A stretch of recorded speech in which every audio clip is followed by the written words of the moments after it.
Perkins. With his family in an 1805 farmhouse in northern Vermont. And he moved out of Vermont at one time and did some stints at the Hampton National Historic Site, and Winterthur Museum even. But then he returned to Vermont and he took up residency in Bennington. So, in Bennington served as curator and then director of the Bennington Museum in 2001 through 11. So welcome home.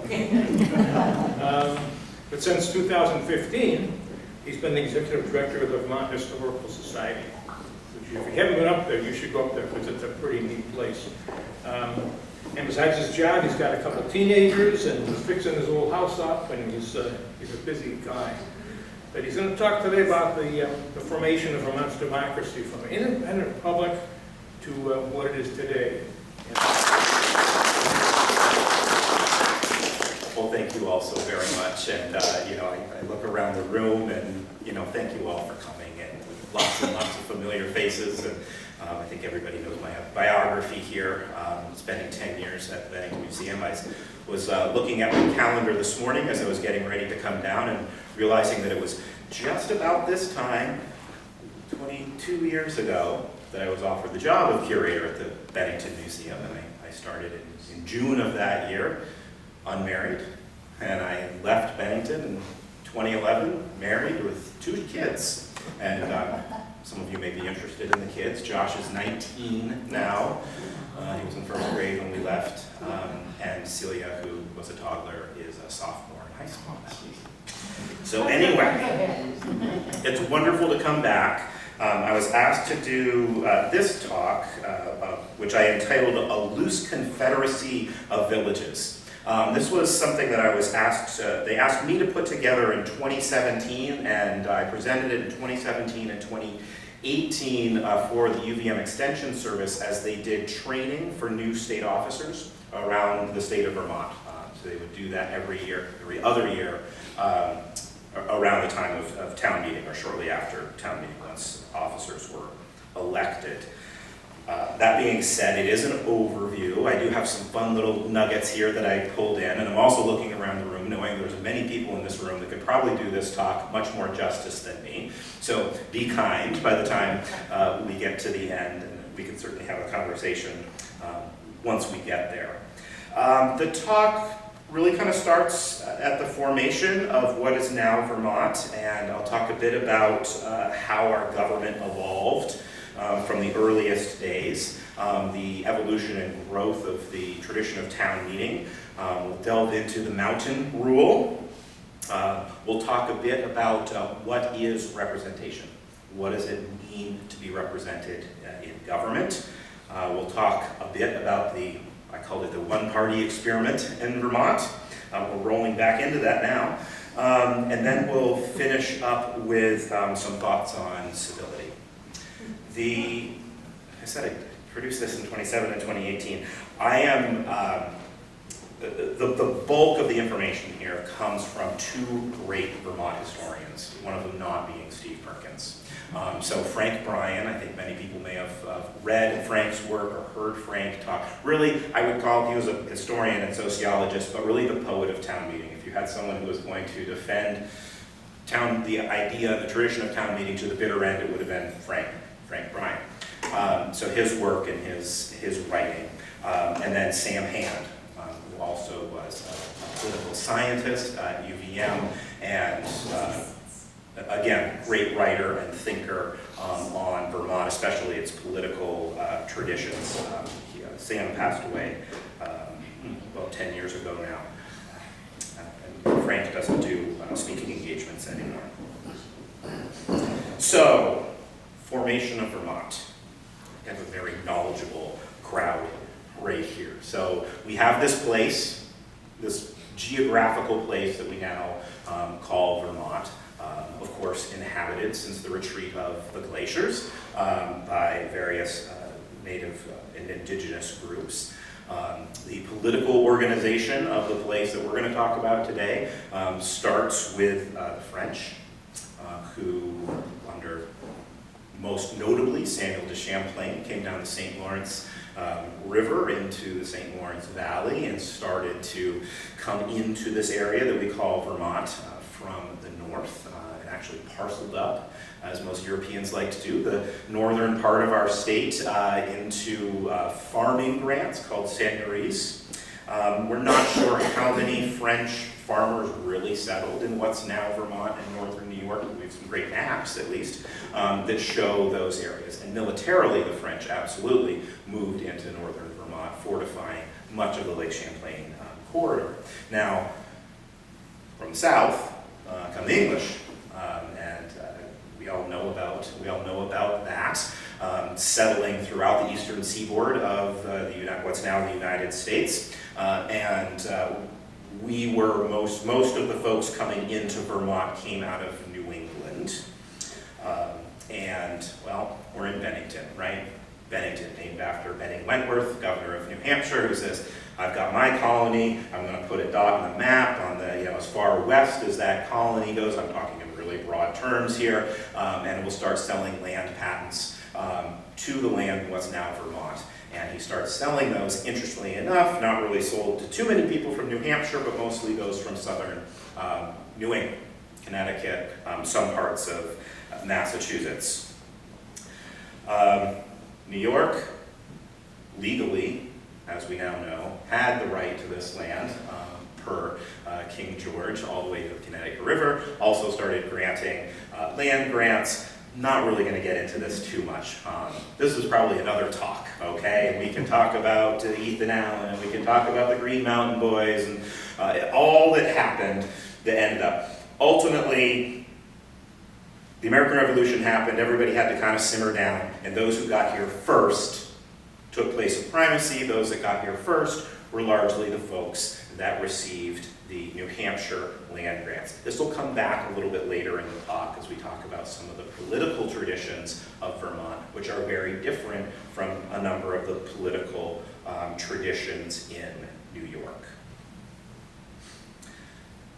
Again, as we all know, during the American Revolution, Vermont really wanted to be recognized as a colony, as a political entity, as part of the struggle against Great Britain. We were not recognized by the Continental Congress, as it were, at that time. We tried. We sent delegates. We actually had delegates that went and observed. We sent numerous letters. It just didn't happen, mostly opposed by New York in that work. So Vermont reluctantly declared its independence. And in 1777, we got the 250th of that coming up pretty soon. And when you make a declaration of independence, you need to create a government. And so Vermont went ahead and created a government, and that government was based upon a constitution. We pulled much of our constitution from the constitution of what's now the state of Pennsylvania, but we had some unique pieces of our own constitution that you did not find in other constitutions of the time. So one of the big pieces of our constitution was universal male suffrage. So you didn't have to be a landowner to be a voter in Vermont. You just had to be male. It outlawed adult slavery, and this is something we've talked about a lot in the last few years. We used to always, in very broad brushes, say, oh, Vermont had the first constitution that outlawed slavery. Kinda. We outlawed adult slavery, so it was men over 18 and women over 21.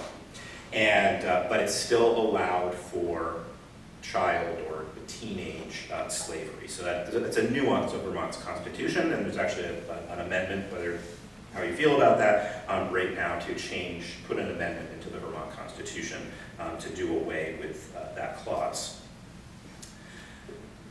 The other thing that was in our Constitution that we see come up in our later political history, not as a problem, but let's say a complication, is that all office holders must win by a majority. So not the largest vote getter, but a majority. You had to get more than 50% of the vote to receive an office in the state of Vermont. That was in the original Constitution. This may change in the next couple of years, but as of the time I wrote this, the Vermont Constitution is the least amended constitution in the United States, the least amended state constitution. So it has served us well as a good document. So, but back to the formation of our government. Before there was a state, before there were counties, there were towns. So Vermont really is based around the unit of the town, or dare we say, even the village, in governing ourselves. I'm going to read a quote by Frank Bryan. It was published in a book that the Vermont Historical Society produced in the early 2010s called The Vermont Difference. It's kind of a book about Vermont exceptionalism. I know we don't like to talk about exceptionalism too much, but if you like to read about why Vermonters are great, it's a good book. Frank wrote about this idea of the town being the central piece and why. He starts way back. So these are Frank's words. Sorry. When I left Bennington, I didn't need these. I claim that Vermont is a dramatically different place because it contains the world's most thorough system of real democracy. Face-to-face decision-making, not by representatives of the people, but by the people themselves in communal assemblies. The democracy of ancient Greece writ small. Many would ask, why us? The answer lies in ice. A glacier made Vermont, and when it left a slab of ups and downs. We joke that a flattened Vermont would be bigger than Texas. Valleys and hills, twisting ridges, dark gulches, and bright slopes create a mosaic of opportunity for little clusters of settlement. They also preclude big ones. Vermont topography offers no wide open spaces where people may spread out, nor does it feature vast watersheds that funnel enterprise into great cities. Lacking too are mountain grassland junctions at which large batches of people are wont to gather. No seaports congregate crowds of commercial enterprise. Everywhere a hill or a valley interrupts. That is why Vermont's largest municipality only has 42,000 people as of 2012. Montpelier, with 7,855 residents, is the smallest state capital in America. No state has a larger percentage of its population living in places of under 2,500 inhabitants. The ice did it. So Frank really talks about the topography of Vermont, as we heard, saying we have to live in these small communities, and we can't really spread out. We don't have huge seaports. We don't have huge railroad junctions. We don't have these things, or we didn't really, when the state was being organized. So by definition, you really had to rely on the people around you and your neighbors. And those might be people who only live within 5 miles, because getting to the other community meant going over a mountain. So it kind of brings us back to that unit of the village or the town. I wrote here in my notes, in the beginning there was capitalism. It was. How do we get all these towns drawn on a map that's now Vermont? Either the governor of New Hampshire was selling them, or the governor of New York was selling them. But they were selling land. They were selling places that they probably had never been to. Most of it hadn't been surveyed. It was just drawn on a map. But generally speaking, the towns, and I say generally, there's a few exceptions to this, but generally speaking, the towns were sold to people who had no intention of living in them. And they're called proprietors. And we've probably heard the term proprietors meetings. And usually, again, like I said, the Massachusetts and Connecticut's folks, the New Englanders won out over the New Yorkers ultimately. So the proprietors from those states were the ones that owned the towns that were being organized in Vermont. And I forgot to say, Vermont was organized from the south to the north. So they would have proprietors meetings in their hometown. So those proprietors meetings would take place in Connecticut or in Massachusetts. And because they owned the whole thing, those proprietors meetings were the governance of those towns. And so a lot of early rules, a lot of early laws were written at the town level by the proprietors that own the space. Now, that was being done from a long ways away, and that's on paper. You can imagine the people actually living in the space had other ideas. So as people started to fill into these towns, real meetings, as I say, of townspeople started to take place that would replace these proprietors' meetings. And here's where the organization of New England differs from the organization of New York. And so in New England, proprietors bought land. They had to give different pieces to different functions, but ultimately they owned the whole thing, and then they started selling it off. So if you're coming up from Connecticut, you're the Allen family, you're buying property, it's yours. You own it. And you come in here and you move in and you put your house on it and you own it. The New York, the way that property worked in New York was allied a little bit more with how southern England is, and it's shall we say, a little feudal, in that a proprietor or investor would own that property and they would still own it, and somebody who moved in to use it as a leaseholder. Now you may have a 99 or a 999-year lease, but you're still a leaseholder, which is subservient to a large landowner. This gets much more complex. I encourage reading a book we just published called Revelatory, which goes into all of this idea of land ownership and the difference between New Englanders and New Yorkers. And you know, we over-romanticized it of the Vermonters fighting against the British allied New Yorkers because they're like feudalists over there. They're little lords and they own land and they lease it. Of course, that's the popular tradition that we use here in Vermont. It's more nuanced. It's just how land ownership and the way that land is sold in New York, at least at the time, was different from New England. So we grew on that New England tradition. People bought land from the proprietors. Once they bought that land, they owned land. And so enough people moving in or buying land in a town, ultimately those proprietors who live in Connecticut, they don't have a lot of votes anymore and they can't have a proprietors meeting because they've sold everything, or they've sold the bulk of it, the majority of it. So these meetings, they weren't called town meetings, they're just meetings. We live here, we're in Bennington. Bennington's probably not the best idea because we were very urban from very, very early, right? But we live in Arlington, you know? We need to get together and we need to figure out what we're going to do to live and survive as a community because there's no big, strong colony government helping us out. And so they just called it meetings. They didn't have these regularly. They had a meeting once a week. Sometimes they'd have them, they'd meet once a month, but very regular meetings. And there wasn't any elected officers. It was everybody. Everybody was invited to the meeting. It was what we think of now as town meeting with direct democracy to make all of the rules. Now you intertwine this with most towns had a single faith practice.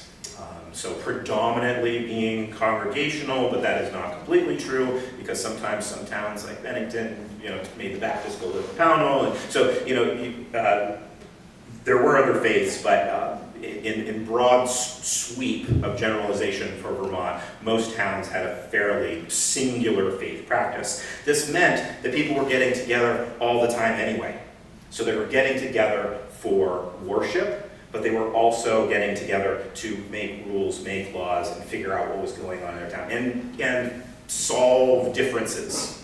And so a lot of the early decisions about Vermont local rules and laws can, rather than being found in the town's clerk's office today, you're going to find in church records. And it's been really fascinating to see some of those. You look through the early, whether it's the Congregational or the Baptist, church records, which are two of the earlier faiths here, and you can start to see how these towns were organizing themselves in the church records, and they weren't necessarily flipped over when you ended up with a formal town government that we think of right now. They always say, you read these church records and they say, the decisions are made openly under the auspices of accepted rules.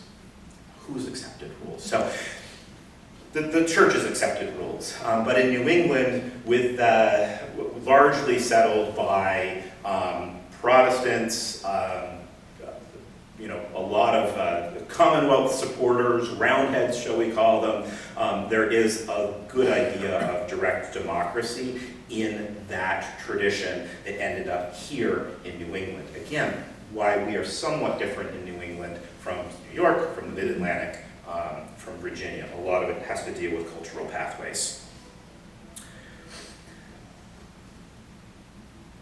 This is a notice that was preserved, and again, Frank pulled it out, and I'll just read it to you. This is very early in Vermont's history. A notice of meeting the meeting house. How long, O ye, will ye dwell in your sealed houses, and this house lie waste? The subscribers respectfully solicit their fellow citizens of Weston, of every religious denomination, to cooperate with them in what they deem a laudable object, the building of a meeting house for the public worship of God and for town meetings. This is early evidence of Weston, Vermont, posting, we're going to have a meeting, everybody needs to come, doesn't matter who you are. Why? Because we want to build a meeting house. And there was no distinction between whether this was for religious purposes or the governance of the town. So these towns ultimately organized themselves, they governed themselves, and they really have little to do with any state or federal governments. Even after Vermont became a state, we were accepted, so now we have the US Constitution, we already had a governor, we came up with our whole form of government, but really the state government didn't do much. It all happened at the town level. So by the end of the 18th century, I'm going to update my text here, the 247 organized towns that we have today were all effectively self-governing, with really no relation other than militia protection and money distribution to the full state government. So for almost 150 years, the local, the town politic reigned supreme. All decisions, road building to schools to care of the poor, were all dealt with on a town-by-town basis.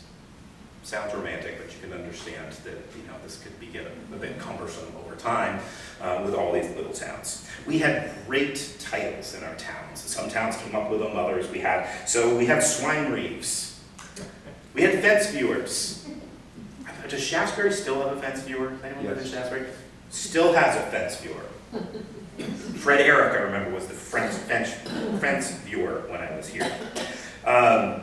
Keeper of the clock. That's one we had in my hometown of Williston until about 3 years ago when they finally decided we don't need to have an elected position, the keeper of the clock, which was the town clock, happened to be in the Federated Church steeple. Federated Church maintains it now, and it's like controlled by Bluetooth or something.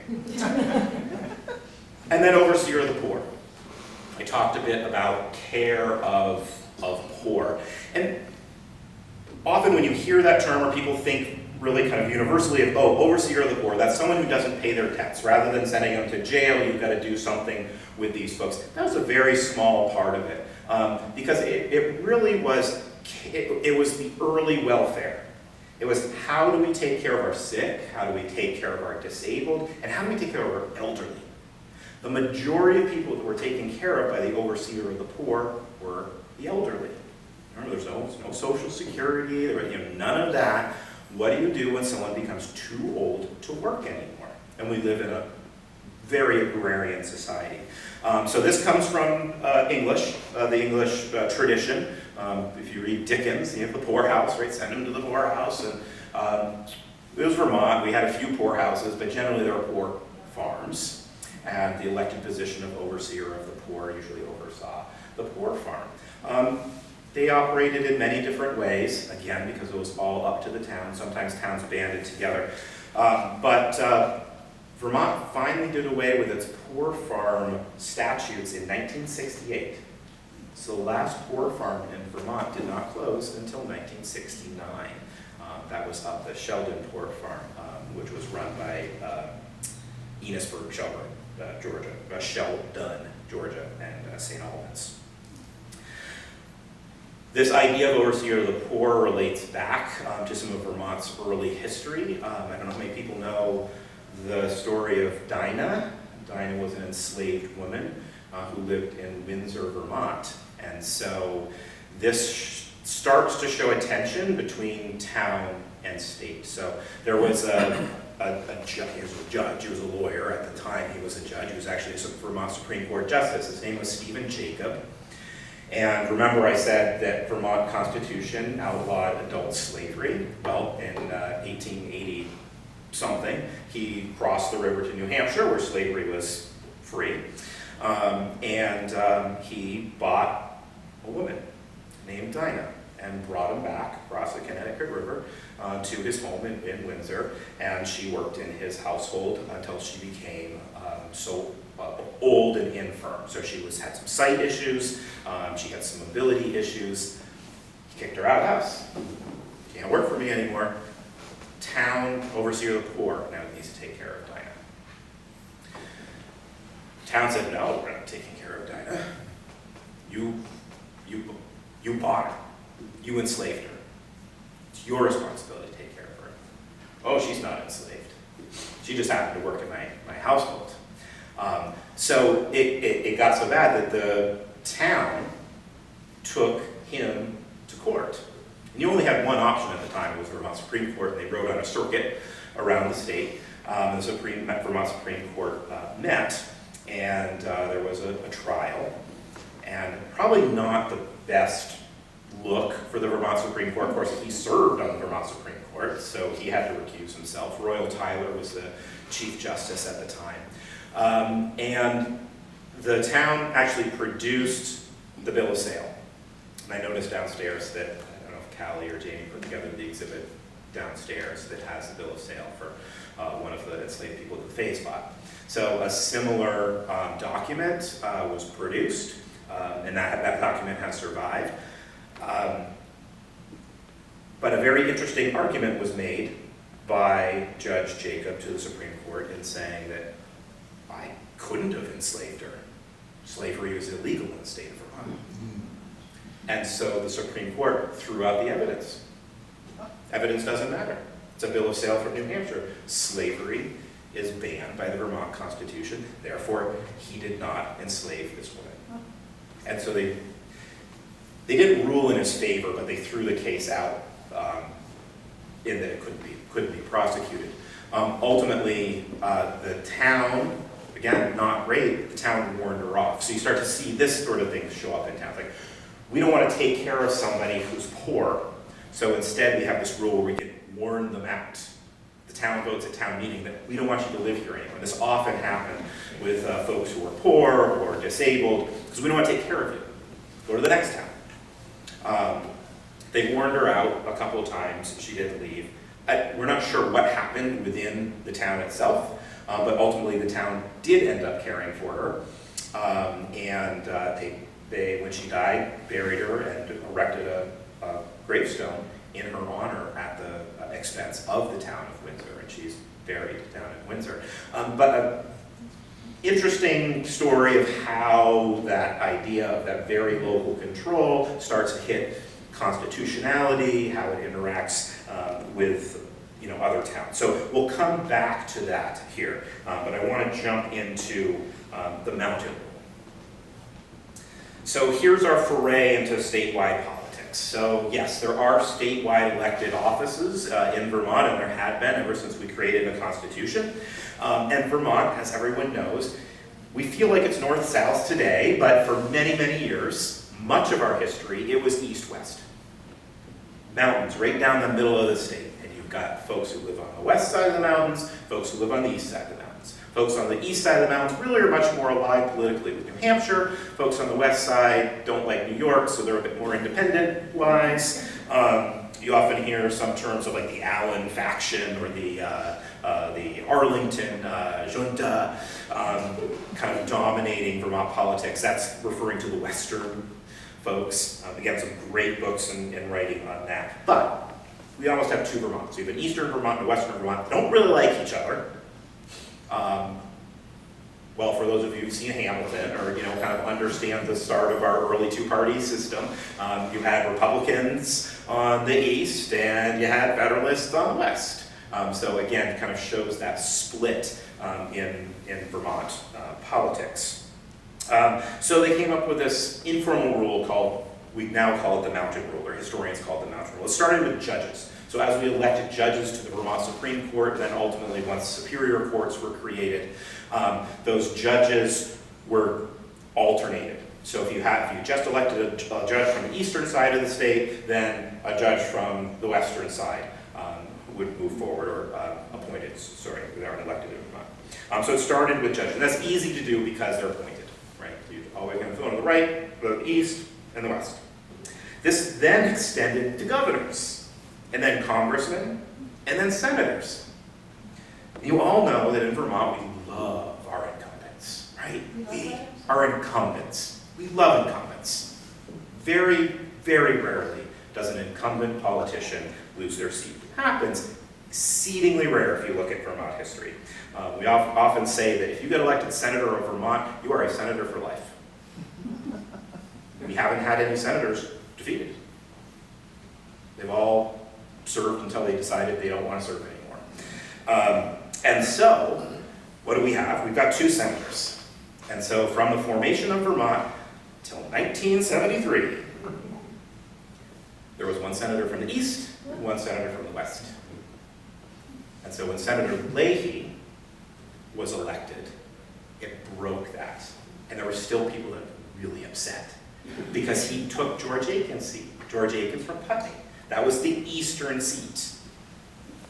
Now you had Bob Stafford and Leahy, both western factions.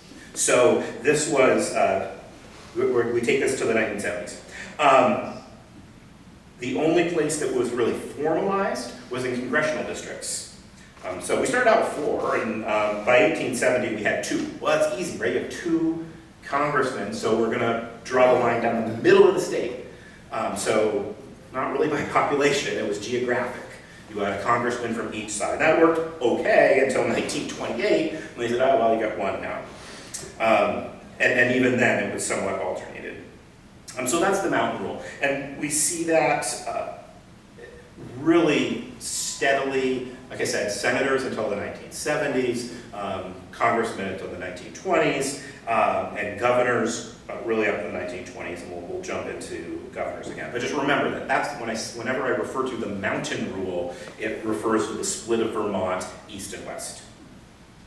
So representation. How are we represented in Vermont?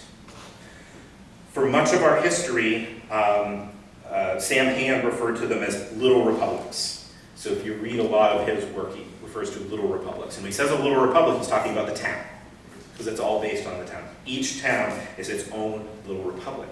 Now in the state legislature, how that manifested itself was 1 town, 1 vote. So if each town is its own republic, then that town sends its 1 representative to Montpelier. So this put all the power in the small towns. It put all the power in the rural. Burlington, the city of Burlington, or Rutland, for a little brief amount of time, was bigger than Burlington. Biggest cities in the state, 1 rep. Searsburg, 1 rep. That's scary, isn't it? So that power ends up being in the small towns, ends up being in the rural. And so here's 2 examples of statewide programs that were really impacted by that state level representation. One was the Highway Act of 1892. Remember when I said that all the towns were responsible for everything, including the roads? Every single road in the state was the responsibility of the town. So there weren't state highways, there weren't state roads. So you could have a beautiful road in Bennington, and then it hits Shaftesbury, and it just falls apart, and then it's beautiful in Arlington. Yeah? So this is very regular, and it was a huge problem because you can't get goods to market if you don't have good roads. So the Highway Act of 1892, I'm talking 1892, we're like well into over 100 years of Vermont before we're finally getting into this idea of like, well, maybe we should think of these things at a state level rather than at the town level. Rural loved this because it got their goods to market. And Bennington could say to Shasbury, you gotta fix your road. So rural loved it, flew right through the legislature. The Education Act of 1890, so roughly the same time, did not. In 1890, there were 239 incorporated towns in Vermont. Anyone want to guess how many school districts we had? 2,594. Right? We think it's an issue today. 2,594. And you can see that's an issue. And that's because every schoolhouse was its own district. Every school building had its own school board. Because we're talking hyper-local here. You don't just govern your town. If you live in this village or this neighborhood that has a school, you control what happens in that school. So part of the legislation was to condense school districts and also legislate a certain level of funding for schools, because some schools were really well funded. Other schools received no funding whatsoever. Rural towns didn't either want to do this or couldn't afford to do this. And so because this didn't meet the needs of the rural, it was defeated. And this was a huge defeat, and it went on and on. And it wasn't until 1894 when they finally had a compromise bill passed that took away all the state requirements for level of funding. We didn't see this come back until the 1990s. And in 1894, they reduced the districts to one district per town. So you still have a whole bunch of school districts, but it was brought back to town. This is also evidenced in 1927, so the flood of 1927. You know, very famously, Vermont will take care of their own. Well, they couldn't. They really couldn't. They needed federal help. Calvin Coolidge, of course, was presidency, so we started to receive some federal help. Claimed we didn't receive any federal help because we're Vermont, we can take care of our own, but we did. We got a little bit of taste of that federal help, saying, oh, we're a very rural state, we don't have a lot of population, we don't have a huge tax base, so maybe we can lead on this federal help a little bit more. And so, coming out of 27, you see that the state flooded because a lot of the flood infrastructure, which is not town-based, water doesn't care what town you're in, wasn't working for the way our roads and our railroads and everything else were set up. So, come the Great Depression, you have the Works Progress Administration. Now, mind you, we're Vermont, we're independent, we don't need the federal help, so our entire federal delegation voted against all of these acts at the federal level. However, Vermont had the most people employed by the WPA of any New England state. That's not per capita, that's most people of any New England state. Per capita, we received the most federal assistance during the Great Depression. And as you know, a lot of projects completed in Vermont as part of that, whether it was writers and artists to dams and waterways and roads being built, all happened through WPA. So again, we're starting to see ski areas. Yes, some great pictures of the Underhill Snow Bowl. That federal help building us up, and we never stopped after that point relying on federal. But we had to have a stronger state government to get that those federal dollars in. We'll come back to some of this stuff here in a little bit. But this brings us to reapportionment. So reapportionment ultimately took place in 1965 after a Supreme Court ruling in 1964, where, remember I said one town gets one vote? The Supreme Court said that's not how the US Constitution works. It says one person, one vote. So land doesn't vote, people vote. And so they then kicked it back to the Vermont legislature saying, fix it. You guys need to fix it. And so it was a tough time in the Vermont legislature. I remember talking to Bud Hewitt here years ago, who was in the legislature at the time, talking about the debates they had, because they were basically putting themselves out of business if you didn't live in one of the larger municipalities. But they had to do it, and they ended up reapportioning the state based on population as opposed to geography. And really kind of overnight, the power switched from the rural to the urban. Democrats came into ascendancy. A few years earlier, Phil Hoff, because the governorship was moved to a popular vote, and that was based on people, not place. Phil Hoff defeated Ray Keyser. This was the only time a sitting governor was defeated since 1854. And that was in 1962. And a lot of people think, it's like, oh my goodness, where did they come from? All these Democrats just like showed up in Vermont in the 1960s and just took over. Well, they didn't. They were here. But the way that we were apportioned it denied their vote, we could say, because most of the Democratic and progressive voters were centered on the larger urban areas. So as soon as you reapportion, you give more power to those areas, and you start to see that change. Still remarkably Republican at the time. But as you saw government reapportion, you saw more power going to the urban areas, and the idea of a much more centralized state government was formed. So highways, waterways, environmental considerations, fire codes, utilities, health and human services, all of these started to move in the 1960s from town control to state control. So we had a one-party experiment. Sam Pan called it the one-party experiment. It's a little bit of a dated book, but if you can get your hands on it, it's called The Star That Set the Republican Party in Vermont, and it covers the period of 1854 to 1958, the Republican Party during that time period. It's a fascinating read, really interesting. So for all intents and purposes, from 1854 to 1958, we were a one-party state. There were a few Democrats and a few progressive. When I say progressives, it was a different party than what we call progressives today. Served, but overwhelmingly Republican state. What did this mean? It meant that elected offices were decided in a primary. And this wasn't a primary where you went in and voted. All the primaries were caucuses. So it was a bunch of people getting together in a room and deciding that Joe's going to be governor this year and Fred's going to be governor that year, and on and on and on. And they actually kept a rolling list of who was going to be governor next as they moved up in the party. And they alternated east and west, right? Mountain rule. You got to stay on either side of this. Vermont used to have our governor serve for 1 year.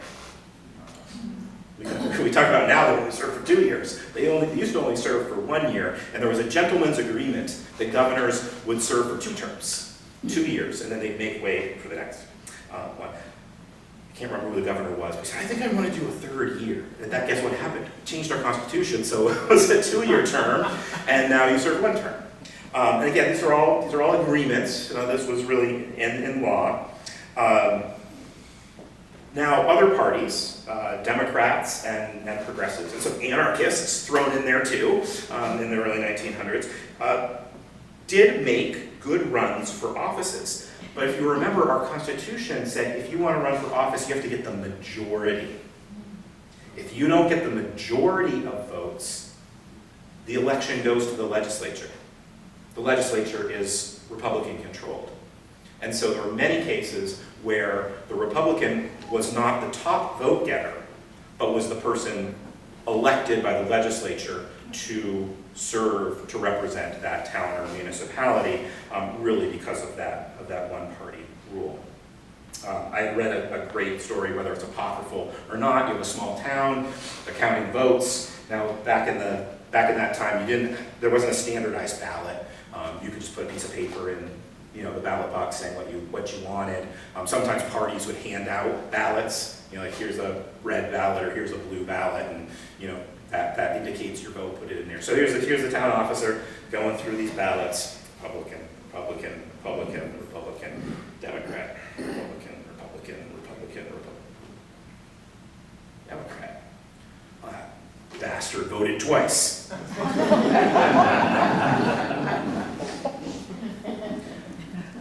Comical idea of how Vermont was run at the In 1927, as I said, the Great Depression did see a waning of one-party rule. A big part of this was the direct election of Vermont senators. They used to be elected by the legislature. Now they're directly elected by the voters, and then they were apportioned by population, so much earlier than legislation was. So you do see some other parties working their way into the Vermont Senate because of that. Then the big thing that happened with the Mountain Rule, why I said the Mountain Rule for governors ended in 1928. Governor Weeks, who was the governor during the 1927 flood, had the audacity to run for governor again in 1928. And they couldn't stop him, and he did. He was elected. He said, I need to finish this project. But by doing that, he ended the Mountain Rule because you then had, I think he was from Rutland. You ended up with him, the western side of the state for 2 terms. Another time, as we saw that one-party rule start to go away, 1958, this isn't often talked about. We always talk about Phil Hoff. Phil Hoff won the governorship, it's crazy. But William Meyer defeated Harold Arthur for the Vermont House seat in 1958. He only served 2 years, and then it flipped back to Republican in 1960.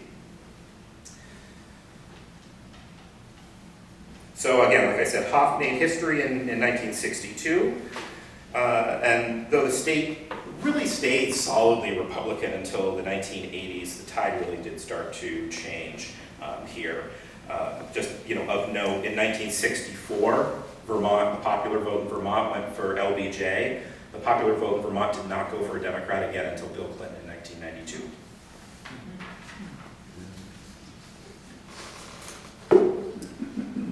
So we'll close this out here with civility and pragmatism. One of the things that these 2 thinkers about Vermont that I've quoted a fair amount, like to look at, we are a small state. We do still decide a lot of our decisions are made at the local level. And because we're small, because we have to support each other, we must work with our neighbors. Therefore, if you've got to work with your neighbor, it forces you to listen to opposing viewpoints. Frank Bryan, who loves town meeting, I know there's debates around town meeting now, but town meeting, he says, is not an anonymous internet bulletin board. You must live with your words and your actions, which you say there. Nationally, we're seen as the most liberal of states, but since Hoff defeated Keyser, we have consistently alternated the political party of our governor. So, think about that. I remember having a talk with Jim Douglas a number of years ago, and he said, oh yeah, Steve, I'm definitely a Republican, long time Republican. He said, when I go to the national convention, they think I'm a moderate Democrat. But we did. We've alternated our governors. I had to give this talk in Ohio. That was a treat. It was Southern Ohio. It was for a group of teachers who were learning about Vermont. And we started off, we did a whole bunch, this was just one of the things we did, but one of the things we did with them is said, what's Vermont? What's Vermont? All of them, this was in 2019, really just kind of returned. Bernie Sanders. What is Vermont? Bernie Sanders. Bernie Sanders. That's all they said. Just, what is Vermont? And just they were just in their mind, Bernie Sanders with Vermont. Of course, I come from Vermont. Like, we're so much more than that. And I did this talk for them, and they just couldn't believe it as we're talking about, the parties and the way democracy works in Vermont. So I'm glad we did the thing, but it was an interesting experience in Southern Ohio, right on the West Virginia border. Again, in generalities, political campaigns in Vermont are generally positive between the candidates. They don't usually go negative, and if it does go negative in between the candidates, sometimes it doesn't go well for the candidates. So we did see this happen in 1992. Peter Smith was defeated by the aforementioned Bernie Sanders for the legislative seat. And The argument that Frank Bryan makes in there is that an outside group around gun rights, not knowing that Bernie Sanders votes for gun rights all the time, brought that in. Peter Smith picked it up as a negative against his candidate, and Peter Smith ended up losing in '92. It was one of the few cases where an incumbent Vermont politician was defeated. Madeline Kunin, who was the first and, as of right now, only female governor of Vermont, served from 1985 to 1991, in an interview said that in her mind, Vermonters have always had a broad range of political views, and that in her mind, often the artificial titles of Republican, Democrat, and Progressive are just that, artificial. We may have had one-party rule here for a century, but the variation in viewpoints were always there. They were just labeled differently as we governed ourselves. Frank writes, when he closed out the Vermont difference, his definitions of liberals and conservatives. And I just wanted to read this because I think it's really important. We are liberals. We refuse to be locked into old patterns of behavior simply because they are old. We understand that the changing world demands appropriate responses. We respect change and the courage of the people who suggest it, whether in communities, landscapes, or lifestyles. In this meeting, he's writing this to a town meeting, in this meeting, you will be asked to change things. Also said to the same group in the same town meeting, we are conservatives. We refuse to believe that things need change only because they are old. We understand that many things that are old ought to be preserved and strengthened. We respect preservation and the courage of the people who suggest it, whether in institutions, art, or ideas. In this meeting, you will be asked to preserve things. Most of all, you will be asked not to be bound by an inclination for either preservation or change, but to tackle the more difficult questions. What is fundamental and must be preserved? And what isn't fundamental and can be changed? What works and should be kept? And what doesn't and should not? He had written that as an instruction manual for town meeting. It was published in the 90s and sent out to every town office, and it showed up in the Vermont Difference. So he writes, Sam Hand writes, the Vermont Difference, a lot of it comes back to this idea of direct democracy, and that we still have this idea of talking to each other and creating laws and rules at the local level. Of course, Frank would say, town meeting is the end-all be-all of the perfect form of government. We know today that there are all sorts of issues of access and the ability to participate in town government, but it is part of our history of Vermont and how we got to how we govern ourselves. So I'm going to leave it there. Thank you.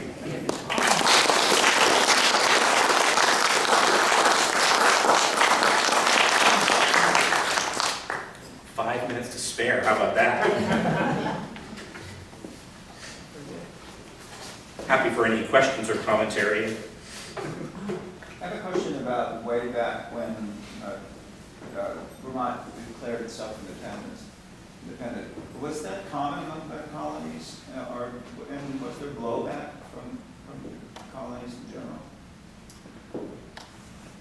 Well, how you define blowback? I feel like the Continental Congress somewhat ignored it. It was 1777, right? We're in the middle of this struggle against Great Britain, so there were existential forces that were causing them to think about other things. Of course, we declared independence in 1777. The Battle of Bennington took place in August of 77. Of course, Saratoga in the fall, which brought the French into the Revolution. So all these things were happening at the same time. There's a lot of great correspondence. A lot of it actually is at the Vermont Historical Society. If you want to read some of this, it's good stuff. Between our delegates, a man named Nathaniel Young, his last name was Young. We sent him to the Continental Congress, and generally well received by the Continental Congress. And they saw Vermont entering as its own thing, as more of like a clerical issue that needed to be resolved with New York.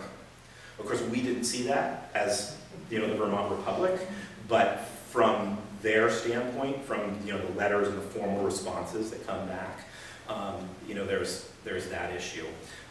We tried to force the issue in a number of different ways. Probably one of the most controversial ways to try to force that issue is the Haldeman negotiations. And this can be read in many different ways. So Ira Allen and the Arlington junta, which was in power loosely at the time within the Vermont Republic, and they were buddies with Thomas Chittenden, who was the governor, decided that they would start negotiating with Governor Haldimand, who was the British Governor General in Quebec, about Vermont joining the British Empire. Coming out.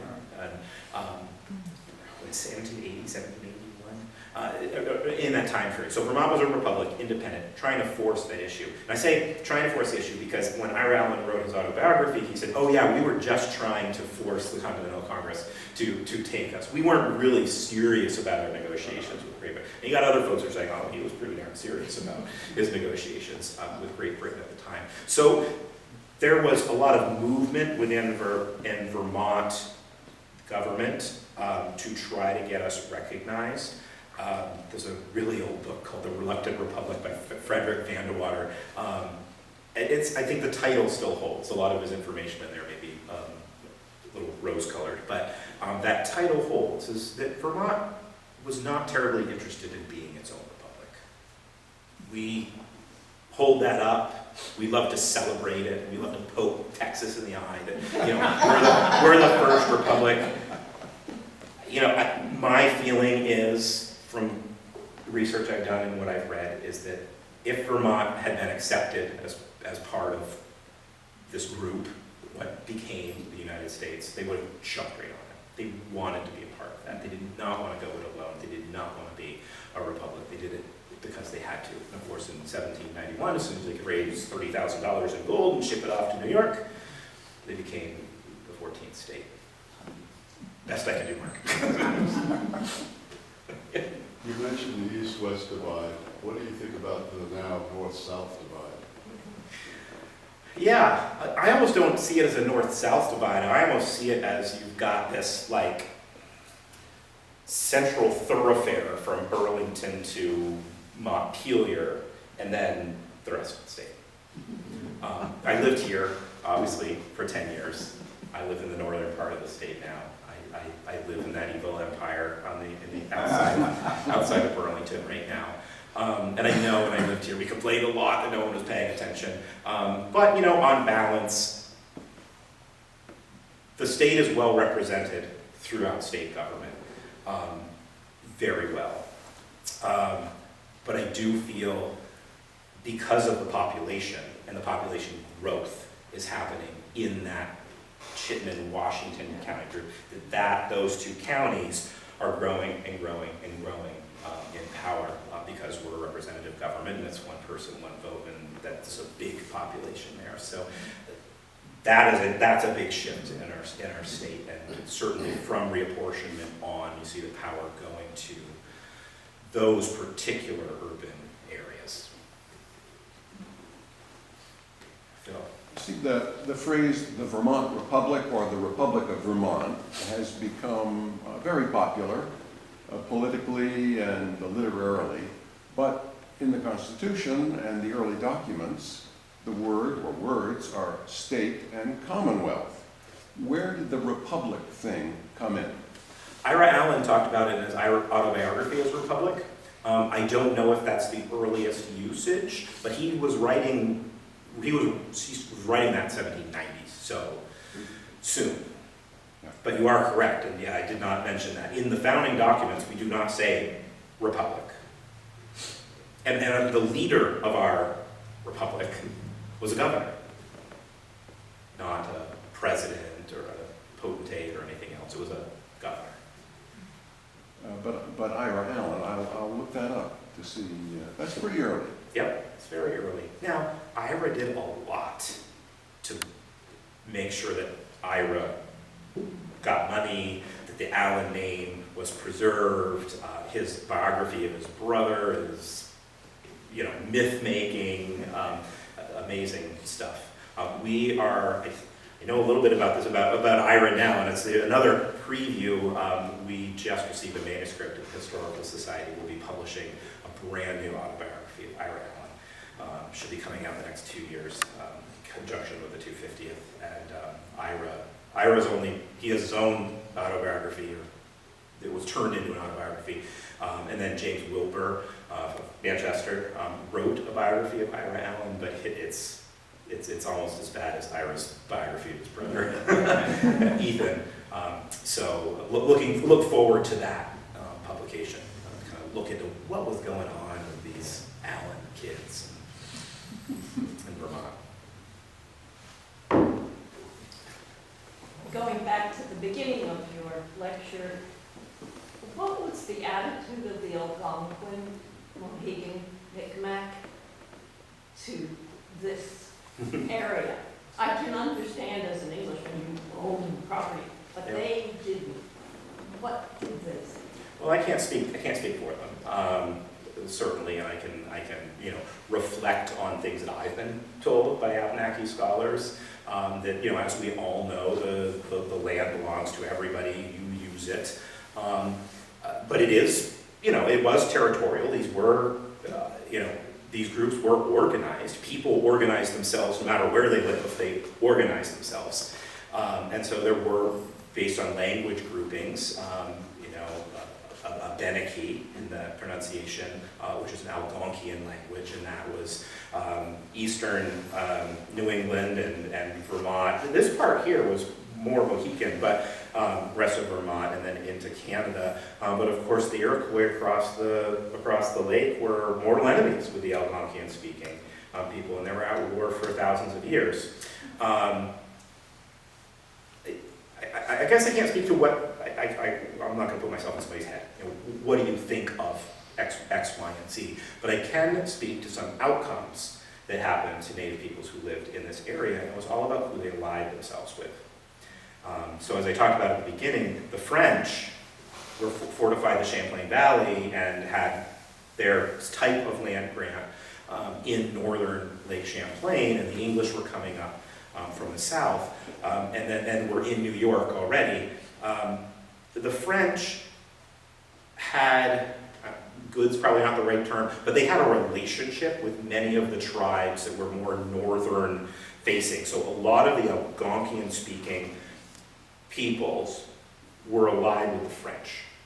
And the English didn't really play well with indigenous, and pushed a lot of the Algonquian-speaking people in southern New England were really pushed out. You talk about King Philip's War, kind of at the culmination of that, which, and they started moving north. I mean, they were refugees, and they ended up in northern Vermont and southern Canada, and they all allied themselves with the French against the English. Now, the English allied themselves with the Iroquois people, the Iroquois nations. It's a huge space, a lot of people. Now, remember, the Iroquois were enemies with the Algonquian well before Europeans were there. So you get this fallout of war. So who won the French and Indian War, 7 Years' War, 100 Years' War, whatever you want to call it? Who won that? The English won it. And they took over all of what's now North America. They didn't just defeat the French. They defeated their Algonquian-speaking allies. And so you delegitimize those folks because they lost. And so the Iroquois get some place of prominence in that calculus, and the tribes persist and whatnot. And you start to really lose the structure of the peoples who lived in this part of New England because they allied with the French.